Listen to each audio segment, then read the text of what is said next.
नमस्कार दोस्तों, आज हम लोग बात करेंगे देश के प्रधानमंत्री नरेंद्र मोदी जी, गृह मंत्री अमित शाह जी, रक्षा मंत्री राजनाथ सिंह जी से लेकर के कैबिनेट मंत्री, सभी कैबिनेट मंत्री देश सुरक्षित है एक स्वर में बोले। वहीं विपक्ष के नेता राहुल गांधी पूरा जनता से लेकर के मीडिया में माहौल बनाने में कामयाब हुए कि देश का जमीन जो है वो चाइना कब्जा कर रहा है।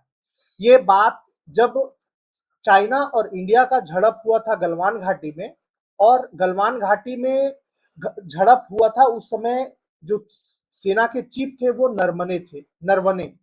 और नरवने एक बुक लिखे थे, four stars. Four stars release भी नहीं हुआ था, ये पब्लिश भी नहीं हुई थी।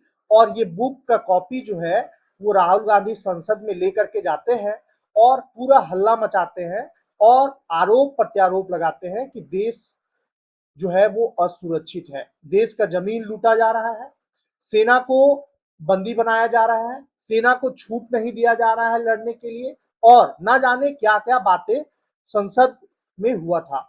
संसद वो जगह है जहां भारत के उच्च सदन है, जहां भारत के लोग विश्वास करते हैं, जहां भारत के लोग सुनते हैं इन सांसदों के बयान को।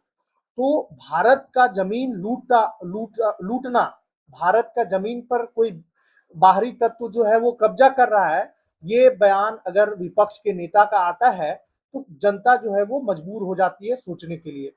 अब सच्चाई सामने आया है।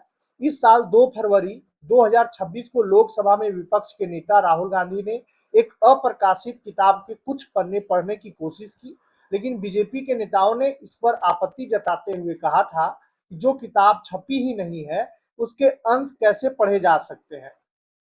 विवाद इतना गहरा गया था कि दिल्ली पुलिस ने बिना सक्षम अधिकारियों की मंजूरी के अप्रकाशित पुस्तक की प्रिंट कॉपी प्रसारित होने पर संज्ञान में लेते हुए मामला दर्ज कर लिया था। इस अप्रकाशित किताब का नाम है फोर स्टार्स ऑफ डेस्टिनी, और इसके लेखक थे भारत के चीफ ऑफ आर्मी स्टाफ रहे जनरल मनोज मुकुंद नरवणे। इनके परिचय में अहम बात यह है कि इन्होंने भारतीय सेना का उस वक्त नेतृत्व किया था जब गलवान घाटी में चीन और भारत के सैनिक आमने सामने आ गए थे।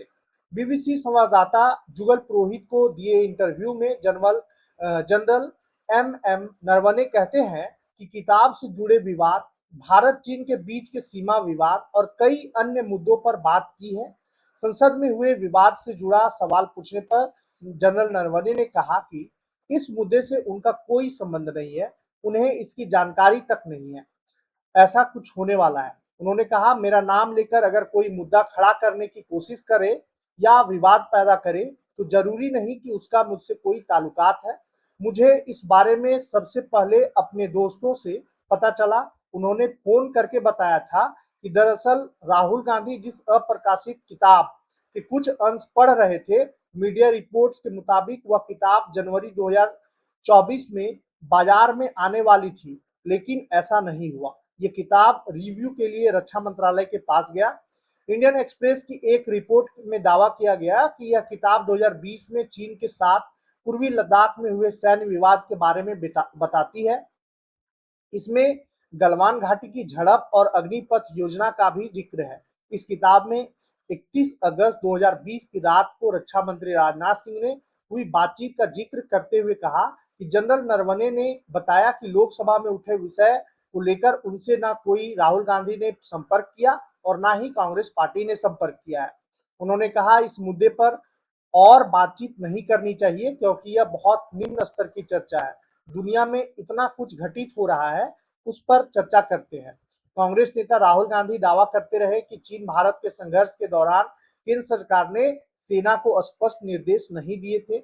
इसी साल फरवरी में राहुल गांधी ने मध्य प्रदेश के भोपाल में हुई एक रैली में जनरल नरवणे की अप्रकाशित किताब पर फिर जिक्र किया था। उन्होंने दावा किया कि रक्षा मंत्री राजनाथ सिंह के जरिए प्रधानमंत्री नरेंद्र मोदी ने जनरल नरवणे को संदेश दिया था, जो उचित समझो वो करो। क्या पीएम मोदी ने सचमुच रक्षा मंत्री से यह बात कही थी? इस पर जनरल नरवणे ने कहते हैं कि किताब रिव्यू में है, इस पर बात करना उचित नहीं होगा। हालांकि उन्होंने कहा, आखिर में यह एक मिलिट्री डिसीजन था कि क्या करना है और क्या नहीं। जब ऐसे आदेश मिलते हैं तो इसका मतलब है कि सरकार को अपनी सेना और अपने चीफ पर पूरा भरोसा है कि वह जो भी कार्रवाई करेंगे, जो भी निर्णय लेंगे, वह एकदम सही होगा। वो कहते हैं इसको इसी दृष्टि से देखना चाहिए, ना कि उनकी नजर से जो लोग इसका मुद्दा खड़ा करने की कोशिश कर रहे हैं। दूसरा है कि चीन को समझना आसान नहीं है। क्या भारत के रणनीतिक हलकों में चीन को लेकर उतनी गहरी समझ है? इस पर जनरल नरवणे कहते हैं कि चीन को समझना आसान नहीं है। वह एक बहुत बड़ा देश है, उनका सिस्टम अलग है और काम करने का तरीका भी अलग है। इसलिए उच्च स्तर पर यह जरूरी है कि हम चीन पर अधिक अध्ययन करें। जनरल नरवणे कहते हैं कि चीन को समझने के लिए भारत की चीनी एक्सपर्ट्स को चीन की मंदारिन भाषा आनी चाहिए। उन्होंने कहा जब हमारे विद्वान पत्रकार और अकादमिक लोग चीन में रहेंगे, वहां पढ़ाई करेंगे, नौकरी करेंगे, तब जाकर हमें चीन के बारे में गहरी जानकारी मिलेगी। लेकिन रणनीतिक और सैन्य स्तर पर कोई कमी नहीं है। जनरल नरवणे का मानना है कि चीन के साथ संबंध सहज करने के लिए सबसे पहले सीमा विवाद सुलझाना चाहिए। उनका कहना है कि भारत अपनी सीमा कहीं और मानता है और चीन कहीं और। वो कहते हैं दोनों देशों के बीच जितनी बातचीत होगी, मतभेद उतने ही कम होते जाएंगे। ये काम धीरे धीरे हो ही रहा है। बीबीसी को दिए इंटरव्यू में जनरल नरवणे कहते हैं कि भारत ने अपनी कोई जमीन नहीं खोई है। उन्होंने कहा मैं एक बार फिर स्पष्ट करना चाहता हूं कि हमने कुछ नहीं खोया। पीएम मोदी ने अपने एक भाषण में सही कहा था कि भारत ने 1 इंच जमीन भी नहीं गंवाई है। अगर वहां घुसपैठ ही नहीं हुई तो चीन से विवाद किस बात का है? इस सवाल पर नरवणे कहते हैं कि यह धारणा का अंतर है। उन्होंने कहा भारत जहां तक अपनी सीमा मानता है वह वहां तक जाता है, जबकि चीन जहां तक सीमा मानता है वह वहां तक जाता है। इसलिए पेट्रोलिंग के दौरान हमारा आमना सामना होना स्वाभाविक है। कई बार यह सामना शांतिपूर्ण होता है और कई बार मुठभेड़ भी हो जाता है। उन्होंने कहा कि चीन और भारत की सेना का सामना पहली दफा नहीं हुआ है, ऐसा पहले भी होता आया है। जनरल नरवणे मानते हैं कि चीन और पाकिस्तान में फर्क है, दोनों का अलग अलग तरीके से डील किया जाता है। उन्होंने कहा पाकिस्तान के साथ हमारा आतंकवाद का मामला है जो चीन के साथ नहीं है। अगर आतंकवाद का खतरा हो तो पाकिस्तान के खिलाफ गोली चलाने की पूरी छूट है, चाहे वह सीमा पार हो या जम्मू कश्मीर में हो। लेकिन चीन के साथ ऐसी स्थिति ही नहीं आती क्योंकि वहां आतंकवाद का कोई प्रश्न नहीं है। इसलिए फर्क स्वाभाविक है।